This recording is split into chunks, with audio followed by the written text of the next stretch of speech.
हटियाडीक का रहस्य।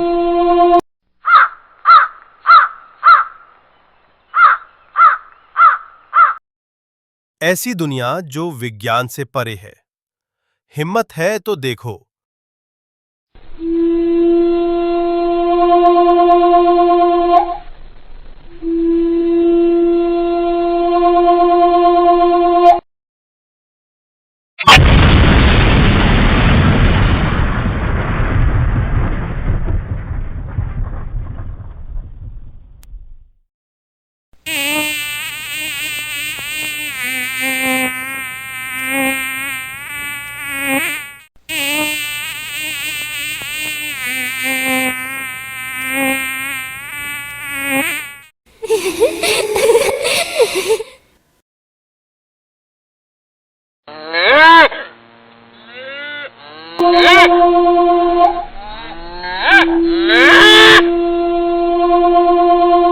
बहुत साल पहले की बात है।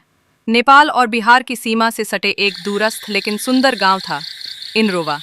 यहाँ जकनझोड़ा नामक एक मोहल्ला था, जहाँ के लोग बड़े मेल जोल से रहते थे। छोटे छोटे घर, हरे भरे खेत, पीपल और बरगद के ऊंचे ऊंचे पेड़। लगता था मानो धरती का एक टुकड़ा ही स्वर्ग बन गया हो। लेकिन इस स्वर्ग जैसे गांव में था एक ऐसा कोना, जहाँ दिन में भी लोग डरते डरते जाते थे और रात में वहाँ कोई झांकता तक नहीं था। उस स्थान का नाम था हटियाडीक। कहते हैं वहाँ ज़मीन पर टूटे चूड़ियों के टुकड़े, फूटा हुआ मिट्टी का बर्तन और जले हुए कपड़ों के टुकड़े अक्सर दिखते थे। गांव के बुजुर्ग कहते थे कि वहाँ रात में भूतों का मेला लगता है, कोई और नहीं, वही आत्माएं जो कभी वहाँ अन्याय का शिकार हुई थीं। एक भूला बिसरा सच।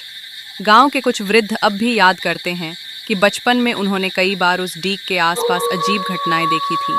बिना शरीर की परछाई, हवा में गूंजते स्त्रियों के रोने की आवाज़ें और कभी कभी धान के खेतों के बीच से गुजरती लाल साड़ी वाली औरतें। इन घटनाओं को गांव वालों ने मन का भ्रम मानकर भुला दिया, लेकिन सच्चाई इससे कहीं ज़्यादा डरावनी थी। एक रहस्यमयी खजाना। कहते हैं कई बार जब किसी किसान ने गलती से हटियाडीक के पास हल जोता तो ज़मीन के नीचे से पुराने सिक्के, सोने की मूर्तियाँ या धातु के संदूक निकले। लेकिन जैसे ही किसान उसे उठाने जाता, अजीब सी आवाज़ें सुनाई देती और फिर वो या तो बीमार पड़ जाता या पागल हो जाता। बुजुर्गों का मानना था कि ये सब आत्माएं उसी खजाने की रखवाली कर रही हैं और उस खजाने तक पहुंचने का एक ही रास्ता था, भटकती आत्माओं को शांत करना। रात की सच्चाई। आज भी औंसी अमावस्या की रात जैसे ही आती है, हटियाडीक के पास रहने वाले लोग दरवाजे और खिड़कियां बंद कर लेते हैं, क्योंकि वो रात होती है भूतों के नाच और विलाप की। कभी कोई माँ अपने मरे हुए बच्चे को पुकारती है, लालू कहाँ है रे तू? तो कभी दूर से बांसुरी बजने की आवाज़ आती है, फिर अचानक हंसी में बदल जाती है, एक अजीब सी डरावनी हंसी। अचानक एक दिन एक साहसी लड़का, विराट, जो नेपाल के इनरुवा में पला बढ़ा था लेकिन पढ़ाई के लिए पटना गया था, वो छुट्टियों में गांव लौटा। उसने बचपन से ये कहानियाँ सुनी थीं, लेकिन उसने कभी उन पर यकीन नहीं किया। उसने फैसला किया अब सच्चाई सामने लानी ही होगी। औंसी की रात विराट अपने एक कैमरा और टॉर्च लेकर हटियाडीक पहुंचा। रात के 11 बजे थे, चारों ओर सन्नाटा। दूर से कुछ कुत्तों के रोने की आवाज़ें आ रही थीं। जैसे ही वो डीक के भीतर पहुंचा, अचानक ठंडी हवा का झोंका आया। कैमरे का लाइट बार बार ब्लिंक करने लगा। टॉर्च बंद हो गई। अंधेरे में उसे किसी के चलने की आहट सुनाई दी। कौन है वहाँ? विराट चिल्लाया। कोई जवाब नहीं। लेकिन फिर झाड़ियों के बीच से एक छोटी लड़की निकली, लाल चूड़ी, लाल जोड़ा और गले में माला। उसकी आंखें काली थीं। बिना पलक झपकाए विराट को देखती रही। भैया, मेरी माँ मुझे लेने क्यों नहीं आई? विराट डर से कांप गया। भागने की कोशिश की, लेकिन पैर जमीन से चिपक से गए थे। लड़की धीरे धीरे पास आई और बोली, तुम हमें शांति दोगे? विराट बेहोश हो गया। अगले दिन गांव के लोगों ने विराट को हटियाडीक के बीचों बीच बेहोश पाया। लेकिन अजीब बात यह थी कि उसके पास एक तांबे का संदूक पड़ा था। अंदर सोने की पुरानी मुहरें थी। जब गांव वाले विराट को उठाकर घर लाए, तब उसकी माँ और रेखा बहुत डरी हुई थी। कुछ ही घंटों बाद विराट ने आंखें खोली। उसकी नज़रें कहीं खोई हुई थीं और उसका चेहरा पहले जैसा नहीं लग रहा था। रेखा ने धीरे से पूछा, विराट, क्या हुआ वहाँ? क्या देखा तुमने डीक में? विराट कुछ नहीं बोला, बस चुपचाप सामने देखता रहा और फिर फुसफुसाकर बोला, लालू अब अकेला नहीं है। उसकी माँ डर के मारे कांपने लगी, पर उन्होंने सोचा शायद सदमे में है, ठीक हो जाएगा। अगली रात की घटना।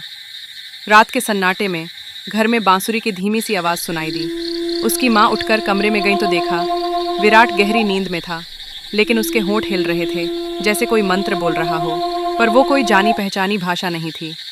अचानक उसने आंखें खोली, लेकिन उसकी नज़र अपनी माँ पर नहीं, कमरे की दीवार पर थी। और फिर उसने धीमे से कहा, लालू, मैं आ गया, अब सब ठीक हो जाएगा। उसकी आवाज़ में कोई और ही इंसान बोल रहा था। अब डर बहुत बढ़ चुका था। रेखा ने गांव के सबसे पुराने और रहस्यमयी तांत्रिक महंत धामी को बुलाने का फैसला किया। महंत धामी की वापसी। महंत धामी एक समय में गांव के प्रसिद्ध ओझा थे।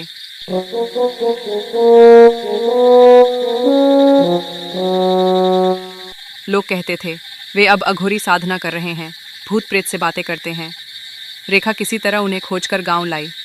जैसे ही धामी विराट के कमरे में पहुंचे, उन्होंने दरवाजे पर कदम रखते ही कहा, ये सिर्फ भूत नहीं है, ये कोई पुरानी आत्मा है जो अब जाग चुकी है। फिर उन्होंने अपने झोले से राख, नीम की पत्तियां और काले धागे निकाले। कमरे के चारों कोनों में मंत्रों का जाप करते हुए राख छिड़की। विराट पहले शांति से लेटा था, लेकिन जैसे ही धामी ने चौथा मंत्र बोला, विराट चीख उठा। उसकी आवाज़ एक औरत की थी, ये मूर्ति उसकी है, उसे मत छीनो, छोड़ दो, छोड़ दो। कमरे की दीवारें कांपने लगी, हवा रुक गई, बत्ती फटफटाकर बुझ गई। महंत धामी ने जोर से चिल्लाया, कौन है तू, नाम बता। लेकिन तब तक विराट की आंखें पूरी तरह सफेद हो चुकी थीं और उसके मुंह से वही डरावनी हंसी निकली जो हटिया डीक से आती थी।